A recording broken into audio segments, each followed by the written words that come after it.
Chief justice of India को बेइज्जती करते हुए निकाल दिया गया। देखो सुप्रीम कोर्ट बिक चुका है। धर्मेंद्र प्रधान इस्तीफा दे नहीं रहे हैं। बहुत ही मूर्ख इंसान है, मुझे ऐसा लगता है। तो हेलो दोस्तों, फिलहाल हम हैं सीजेपी के प्रोटेस्ट में जंतर मंतर पे, और हमारे पास इस समय आप देख रहे होंगे वर्तमान में एक फेमस इन्फ्लुएंसर है अनाया जी।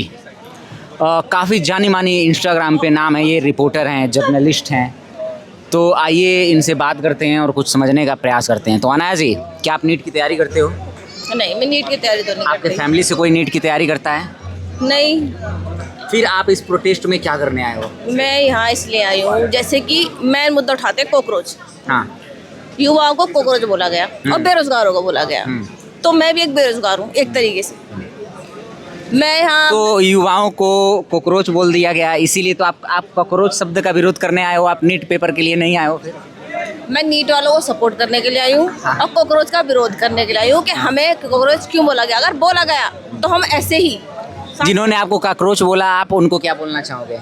मैं उन्हें ये बोलना चाहती हूँ, थोड़े उनमें दिमाग कम है मेरे हिसाब से। अगर उनमें दिमाग होता है, इतने पढ़े लिखे पद पे बैठे हैं, इतने बड़े पद पे बैठे हैं वो, तो उनके मुंह से ये बातें शोभा नहीं देती मेरे हिसाब से। क्या लगता है जो युवाओं को कॉकरोच बोल दे रहे हैं वो भ्रष्ट नेताओं को, भ्रष्ट और चोर नेताओं को चोर और भ्रष्ट भी बोल सकते हैं? अरे वो उनके बस की कहाँ है, वो तो पहले ही डरे पड़े हैं। अगर वो बोलेंगे तो उनकी कुर्सी छिन जाएगी। और कुर्सी ही मेन मुद्दा है।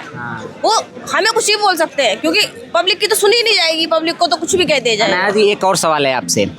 आपको पता होगा कि जो इलेक्शन कमिश्नर्स होते हैं, इनकी नियुक्ति जो पहले की जाती थी उसमें 3 मेंबर हुआ करते थे, एक विपक्ष के नेता, एक प्रधानमंत्री और एक CGI, chief justice of India.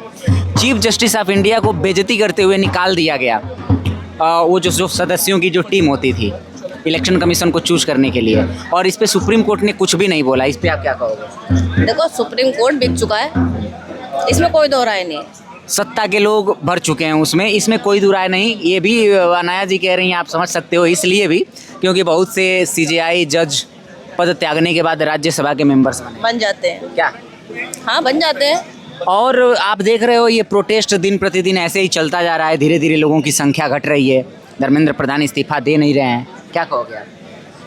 बहुत ही मूर्ख इंसान है, मुझे ऐसा लगता है। और बहुत ही नालायक कहते हैं ना, जैसे मैं वो कह सकती हूँ, क्योंकि उसके तो कोई फर्क ही नहीं पड़ रहा उसे। इतने बच्चों ने सुसाइड कर लिया उसे, वो बल्कि क्या कर रहा है, कभी रील बना रहा है, कभी झाड़ू लगा रहा है, कभी वो अपनी रील बनवाता है कि मंदिर जाते हुए रील बनवाता है। मतलब इतना फ्री इंसान, और उसे ये नहीं दिख रहा कि इतने बच्चे सुसाइड कर चुके हैं। मैं एक ट्वीट कर दूँ या मैं उनके लिए कुछ बोल सकूँ। यहाँ आने की बात तो बहुत। 2-3 पेपर तो और लीक हो गया। हाँ, देखो आप, पिछले 1 हफ्ते के अंदर। हाँ, राजस्थान में भी पेपर एक लीक हुआ, महाराष्ट्र में हुआ, महाराष्ट्र में टीटी का हो गया, अब यूजीसी का हो गया।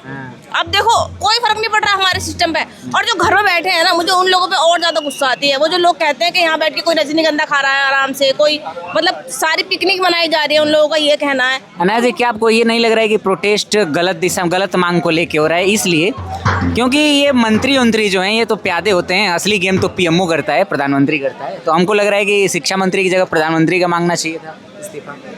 मैं तो कभी मांगना क्या चाहिए था, क्या ही बताऊं मैं वो ये कह नहीं सकती ऑन कैमरा। ऐसा कर देना चाहिए था अब तक तो युवा को, पर युवा नहीं कर पा रही है।